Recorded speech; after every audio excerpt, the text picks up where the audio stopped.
안녕하세요. 저는 나이 68살에 그동안 경험해보지 못한 일을 겪게 되었고, 지금도 제 딸은 그날의 아픔으로 인해 정신과 치료를 받고 있네요.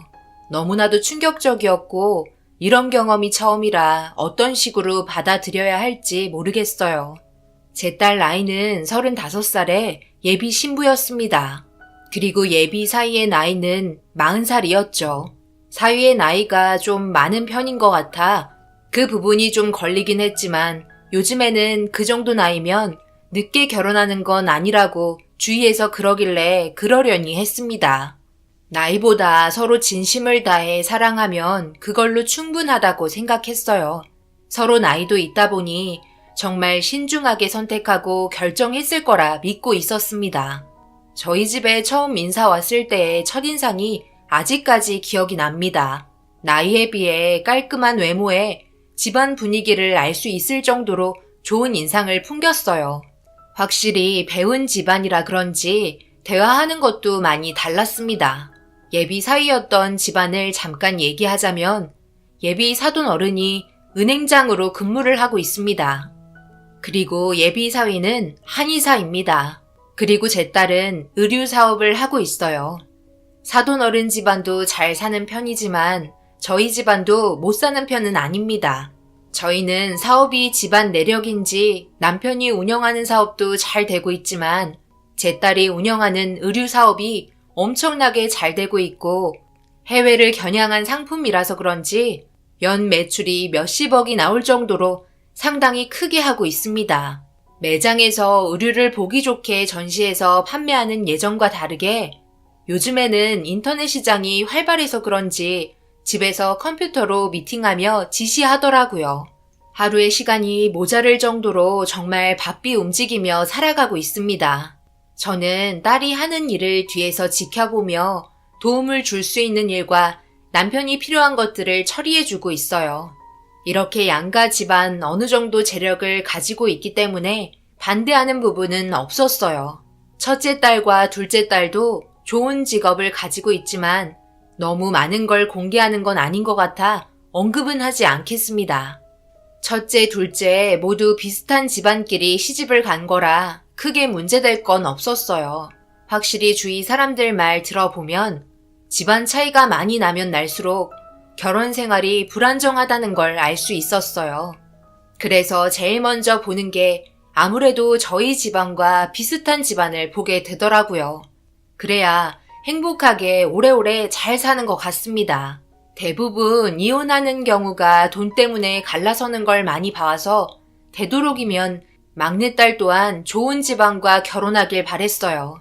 아무래도 내리사랑이라고 막내딸의 경우 신경이 많이 쓰이더라고요. 그래서 결혼하겠다고 데려왔을 때 많은 것들을 물어보게 되었고 대화하다 보니 우리 딸과 결혼시켜도 좋을 것 같았어요. 그렇게 처음 인사 온 날 첫인상이 마음에 들어 만족해하는 표정을 딸이 보게 되었는지 저를 보며 궁금했던 점을 물어보더라고요. 엄마, 사람 괜찮은 것 같죠? 만나면 만날수록 괜찮은 사람이에요. 이해심도 많고 저와 성격도 잘 맞는 것 같아요. 그러게, 네가 남자 소개해준다고 데려온 것도 처음이라 엄마도 많이 당황했어. 결혼은 아예 생각이 없을 줄 알았는데 엄청 속썩이더니만 이제야 짝을 만난 것 같아 엄마도 어느 정도 마음이 놓이네.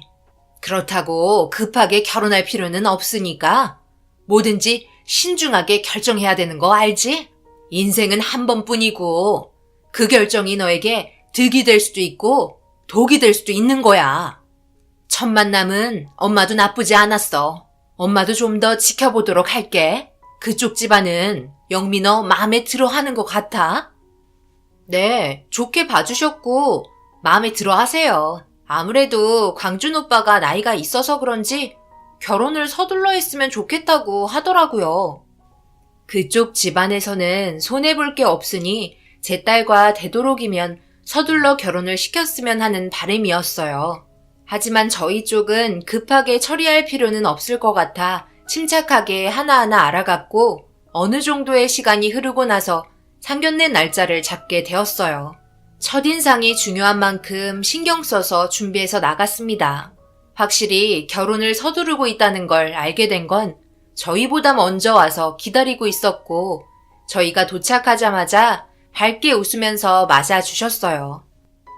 아유, 제 아들이 예비 새아가를 워낙 마음에 들어하고 서둘러 결혼하고 싶다고 하길래 저희가 너무 보챈 건 아닌가 생각되네요. 아무래도 나이도 좀 있으니 이해해 주시면 감사하겠습니다. 오늘 그래도 좋은 날인 만큼 즐거운 자리가 되었으면 하네요. 사돈 어른도 자신들이 서두르고 있다는 걸 알고 있는 것 같았어요. 더 늦어지는 건 아무래도 예비 사이 입장에서는 손해보는 일이었으니까요. 그렇게 최대한 저희 쪽에 맞춰주려고 노력하셨고, 많은 부분에서 양보하며 분위기를 좋게 만들었습니다. 그런데 제 심기를 건들고 있는 한 사람이 있었습니다. 바로 사돈 총각이었어요. 뭔가 상당히 불편해 보이는 표정을 애써 숨기려 하고 있었습니다. 그래서 조심스럽게 어디 안 좋냐며 물어보았고, 제가 말을 걸자 화들짝 놀라더니 당황한 표정을 보이며 그런 거 아니라고 애써 웃으며 넘어가려 하는 것 같았어요. 순식간에 사돈 총각에게 시선이 고정이 되었고, 고개를 떨구고 있는 사돈 총각을 예비 사이가 귓속말로 뭐라고 하더니 화장실에 잠시 같이 다녀와야 할 것 같다며 아까부터 속이 좋지 않다고 얘기했었다는 말을 늘어놓기 시작했어요. 예비 사이의 목소리에도 약간의 떨림이 느껴졌고, 아무래도 긴장되는 자리인데 사돈 총각의 불안한 표정에 당황한 듯 보였습니다. 그렇게 둘은 자리에서 사라졌고, 사돈 어른이 분위기를 바꿔보려 이런저런 대화를 시작하셨어요. 노력하는 모습이 보였죠. 하지만 상견례의 주인공인 예비 사이가 자리에 빠지게 되자 사돈 어른의 말들이 집중이 되지 않더라고요. 그리고 제 딸은 계속해서 화장실 쪽을 반복해서 바라봤어요.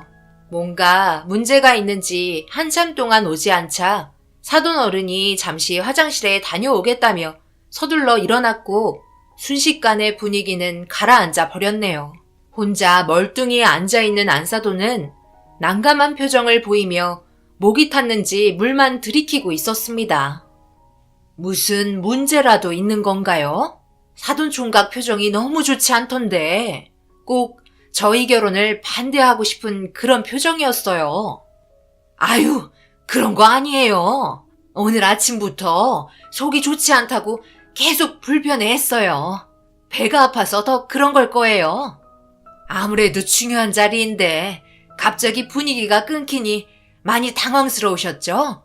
미리 얘기해드렸어야 그런 오해도 하지 않으셨을 텐데 저희가 생각이 짧았던 것 같네요. 조금만 기다리시면 금방 나올 테니까 조금만 기다려주세요. 죄송합니다. 아니요. 죄송할 것까지야. 그냥 저희 결혼을 반대하려고 그러는 건 줄 알고 착각했었네요. 제가 좀 의심이 많은 편이라서요. 그렇게 어색한 분위기가 계속해서 흘러갔고 점점 더 늦어지자 남편도 더 이상은 참기 힘들었는지 잠시 화장실 다녀오겠다며 자리에서 일어나자 그때 모두들 화장실에서 나왔고 걱정스러운 표정으로 사돈 총각을 바라보며 지켜보고 있었어요. 사돈 어른은 분위기가 너무 좋지 않게 흘러가는 것 같았는지 다시 한번 죄송하다는 말을 하셨고 그렇게 상견례는 불편한 마음으로 끝이 나게 되었습니다. 어찌됐든 예비 사이와 제 딸과의 관계만 흐트러지지 않는다면 크게 문제될 것 같진 않아 넘어가기로 했어요. 사돈 총각이 정말 속이 좋지 않아서 그랬길 바랬습니다. 그렇게 결혼식 날짜도 잡게 되었고 문제없이 모든 준비는 잘 되어가고 있었어요. 결혼식 준비하면서 싸우거나 불편한 상황은 만들어지지 않았습니다. 그런데 어느 날 지인분들과 만남을 끝내고 집으로 돌아오던 도중 저희 집 앞에 누군가가 서 있었고 천천히 차를 세운 다음 차에서 내려 누구냐고 물어보자 화들짝 놀라며 고개를 숙인 채 급하게 자리를 떠나더라고요. 이상하게 생각하며 차를 마저 주차시킨 다음 집으로 들어가려고 하는데 우편물이 하나 꽂혀 있었습니다. 편지 봉투에 이름도 없고 보낸 주소도 없는 걸 보니 아무래도 저희 집 앞에 방금 전까지 서 있었던 의문의 남자가 우편함에 넣어둔 것 같았어요. 그래서 편지 봉투 안에 있는 내용을 확인해 봤습니다. 그런데 충격적인 내용이 적혀 있었고 급하게 집으로 들어가 편지의 내용을 제 딸에게 보여줬어요. 한창 일이 바빠 누군가와 통화를 끝내고 저에게 다가왔어요. 소파에 앉더니 무슨 일이길래 얼굴 표정이 좋지 않냐며 물어봤고 저는 편지를 딸에게 전달했습니다. 그리고 아무 생각 없이 편지를 건네받은 딸은 사색이 된 얼굴로 편지를 떨어뜨렸어요. 엄마, 이게 도대체 무슨 말이에요? 광준 오빠와 결혼하지 말라는 말이 적혀 있잖아요. 그것도 빨간 글씨로요. 이거 누구 짓이에요? 나도 잘 모르겠다. 아까 어떤 이상한 사람이 우리 집 앞에 서 있었는데 내가 누구냐고 물어보니 아무 말도 하지 않고 급하게 도망가더라고. 그래서 얼굴을 확인하지는 못했어. 아무래도 이서방이랑 무슨 연관이 있는 사람 같은데 어떻게 해야 되지? 편지의 내용을 알려줘야 할까? 아니면 일단 말하지 않고 지켜봐야 하는 건가? 이따가 너희 아빠 오시면 물어보도록 하자. 결혼식 이제 얼마 남지도 않았는데 찝찝하게 이게 뭐야. 빨간 글씨로 결혼하지 말라고 말을 적는 사람이 어디 있어. 밑에 추가적으로 적힌 내용 이게 뭔 뜻이에요?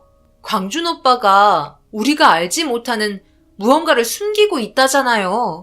분명 우리와도 연관이 있는 사람 같은데 광준 오빠에게 비밀이 있다는 거잖아요. 이 사실을 숨기고 있는 거고 결혼하면 문제가 될 거라는 말인데 아무래도 광준 오빠에게 전화해서 직접 집으로 오라고 해야 될 것 같아요. 그래야 해결되지 않겠어요? 아니다. 아직 말하기에는 섣부른 것 같아.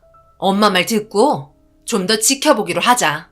누군가의 질투로 인한 행동일 수도 있는 거고 만약 이 문제가 사실이라면 그에 따른 손해배상 위자료 청구하면 되니까 걱정하지 말고 뭐든지 확실하게 하는 게 좋다고 했었잖아. 이 사람은 분명 한 번만에 끝내지 않을 것 같아.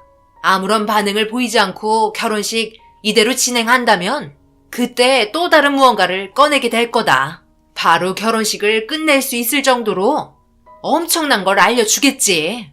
만약 이 내용이 거짓이라면 주위에 CCTV 다 있으니 확보해서 신고하면 잡히는 건 순식간이다. 아마 우리 집 앞에 CCTV에 전부 찍혀 있을 거야. 이 말이 끝나자마자 딸은 CCTV의 영상을 확인하기 위해 녹화되고 있는 영상을 되돌려 확인하고 있었어요. 그리고 의문의 남자가 서 있는 걸 보고 소름 돋는다며 몸을 움츠리고 있었습니다. 장난일 거라곤 생각하지 않았어요. 그래서 더욱더 신중할 필요는 있었습니다. 분명 결혼을 하지 않았으면 좋겠다는 메시지였기 때문에 이서방 편이 아닌 저희 편인 것 같았어요.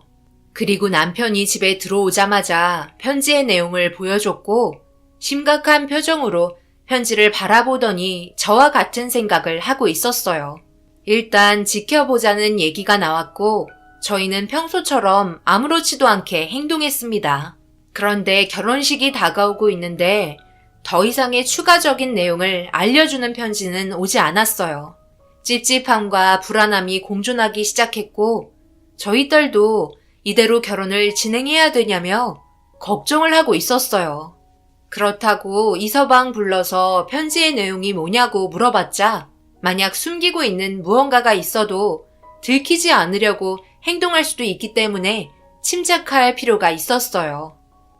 그러다 결혼식까지 끝나면 그때는 후회해도 소용없는 거잖아요. 차라리 말을 하는 게 좋지 않을까? 너무 답답해서 못 참겠어. 그래도 좀 더 기다려보자. 그냥 무작정 우리가 결혼 파투 낸다고 하면 모든 손해를 떠안게 되는 거잖니. 우리가 잘못을 한 게 아닌데도 억울한 일을 당하는 거잖아. 그러니까 침착하게 기다릴 필요는 있을 것 같아. 엄마도 불안한 건 마찬가지야. 그래, 일단 조금만 더 기다려보자. 그리고 잘못한 건 무조건 밝혀지게 되어 있어. 나중에 우리가 손해본 건 아빠가 어떻게 해서라도 보상 받을 테니까 영미 너는 마음 잘 추스르고 아빠와 엄마는 다 너를 위해서 움직일 거니까 걱정 말거라. 불안해하는 딸을 진정시켜주기 위해 남편도 침착하게 대처하고 있었어요. 하지만 사랑하는 사람에게 문제가 있어서 결혼까지 하지 못할 것 같다는 불안감에 슬픔에 빠져 있었습니다. 일도 손에 잡히지 않는지 기운이 빠져 보였고 저 또한 한숨만 반복해서 나오고 있었어요. 그런데 다음날 저녁 우편함에 누군가 또 편지 봉투를 넣어두었고 급하게 가지고 집으로 들어와 모두가 둘러앉아 편지의 내용을 확인해 보았습니다. 그리고 그 안의 내용을 확인한 순간 저희는 결혼식을 진행해야만 했어요. 처음 편지를 보냈을 때 아무런 액션이 없어서 두 번째 편지를 보낸다며 결혼식 날 자기가 직접 저희 앞에 나타나서 이서방의 추악한 실태를 밝힐 거라는 내용이었어요. 지금 당장 알려주면 결혼식까지 안 해도 되는데 왜 바로 알려주지 않는 건지 이해하지 못했고 결국 결혼식까지 진행을 해야만 했습니다. 그렇게 결혼식 당일 끝까지 잘 참아준 딸에게 조금만 더 참고 기다려보자며 여기까지 왔으니 모든 진실을 확인해봐야 하지 않겠냐고 침착할 수 있게 옆에서 많은 말을 해줬어요. 딸은 인생의 첫 결혼식인데 이게 뭐냐고 감정을 억누르지 못해 눈물이 나올 것처럼 울먹이고 있었습니다. 제 딸이 무슨 잘못이길래 이런 일을 겪어야 되는지 너무 화가 났어요. 만약 이 문제가 의문의 남자의 장난이었다면 절대 용서하지 않을 거라고 다짐하며 의문의 남자가 나타나기만을 기다리고 있었습니다. 그렇게 한참이 지나고 곧 결혼식이 진행되려는 안내의 말이 흘러나오기 시작하자 저희 가족 모두는 신경이 날카로워졌고 어떻게 해야 할지 몰라 난감해하고 있는데 이서방도 저희가 평소와 다르다는 걸 느끼고 있었는지 무슨 일이 있냐고 물어봤고 아무래도 결혼식이라 긴장한 것 같다며 대충 둘러대고 넘겼습니다. 언제 어디에서 나타날지 몰라 두리번거리고 있는데 한 명이 보이지 않았어요. 사돈 총각이 아직 오지 않았더라고요. 어떻게 된 거냐고 물어보니 일이 있어서 참석을 못할 것 같다는 말을 들었고 결혼식은 예정대로 진행되었습니다. 그렇게 결혼식은 끝이 나버렸고 의문의 남자의 장난일 것 같다는 생각이 들게 되었어요. 어디에도 나타나지 않았고 이서방은 처음 만났을 때나 결혼식이 진행이 되고 있을 때나 한결같은 모습을 보여주고 있었으니까요. 그렇게 제 딸과 이서방은 패백실에 들어가려고 준비 중이었고 제 딸은 의문의 남자를 고소하라며 장난인 것 같다고 화를 내고 있었어요. 기분 좋은 결혼식 날 기분 좋지 않게 끝냈다며 그 사람 절대 용서해주지 말라고 억누르고 있던 감정이 터졌고 서둘러 패백 진행해야 한다며 진행요원이 보채기 시작하자 딸은 패백실로 서둘러 들어갔습니다. 저는 한숨 돌리며 화장실 잠시 들어갔다가 별일 아닐 거라 생각하며 화장실에서 나왔는데 갑자기 누군가 저를 비상구로 끌고 갔어요. 뒷모습을 보니 결혼식에 참석하지 못할 것 같다고 이서방이 말했던 사돈 총각이었습니다. 얼굴의 안색이 상당히 좋지 않았고 많이 힘들어 보였어요. 얼굴 안색이 너무 좋지 않은데 무슨 일이 있는 거예요? 그런데 무슨 할 말이 있길래 여기까지 나를 무작정 끌고 온 거예요? 죄송합니다. 제가 지금 상황이 좀 그래요. 제가 여기 온 걸 모르고 있거든요. 시간이 너무 없으니까 본론부터 말할게요. 제가 편지 내용을 적었었어요. 그럴 만한 이유가 있었고 미리 말씀드리고 싶었지만 워낙 감시가 심해서 빠져나올 수가 없었습니다. 왜 이렇게까지 하면서 결혼을 반대하는지 그동안 많이 궁금하셨겠죠. 모든 내용을 글로 적어 보여드리는 것보다 제대로 된 증거를 잡아 보내드리고 싶었어요. 그래야 왜 이렇게까지 하는지 납득을 하실 테고 정리할 수 있으니까요. 제가 직접 말씀드리는 것보다 녹음된 내용을 들려드리는 게 좋을 것 같네요. 정신 똑바로 잡으시고 절대 쓰러지시면 안 됩니다.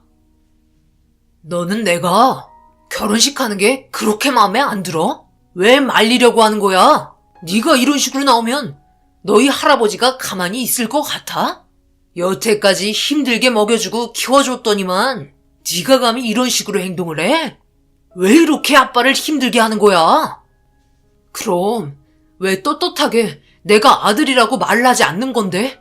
이런 사실을 숨기고 지내면 아빠 마음은 편할 것 같아요? 제발 정직하게 사세요. 나는 왜 한평생 아빠를 아빠라고 편하게 부르지도 못하는 거죠? 내가 태어나고 싶어서 태어난 것도 아니고 아빠가 어렸을 때 사고 치는 바람에 제가 태어난 거잖아요. 직접 말씀하시고 정식으로 사과한 다음 결혼 허락 받으세요. 나도 떳떳하게 아빠라고 부르게요. 그러지 않으면 이 사실 전부 그쪽 집안에 알릴 거예요. 아시겠어요? 네가 그렇게 나온다면 내가 가만히 있을 것 같아? 벌써 너희 할아버지랑 얘기 다 끝났다. 앞으로 너는 해외에서 살아라. 내 인생 망치지 말고 나도 사랑하는 사람이랑 살아보자. 비행기표 끊어놨으니까 결혼식 날 무조건 떠나라. 알겠어?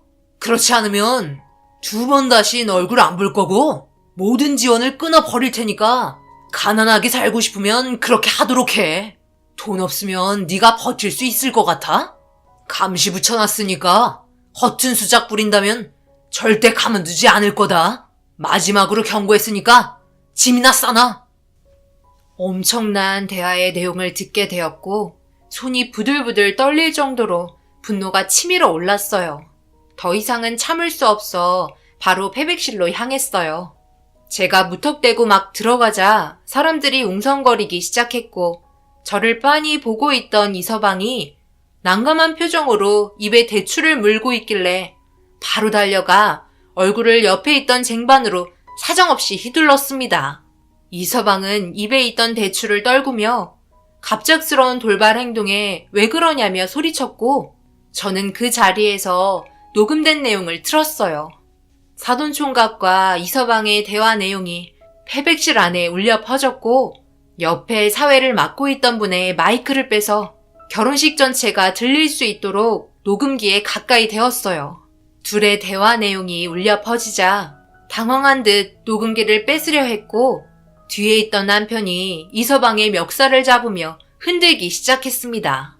안사돈과 사돈 어른은 녹음기에서 흘러나온 대화 내용을 듣자 그 자리에서 쓰러졌고 모든 사실이 드러난 순간 딸은 이서방에게 따기를 올려 붙였습니다.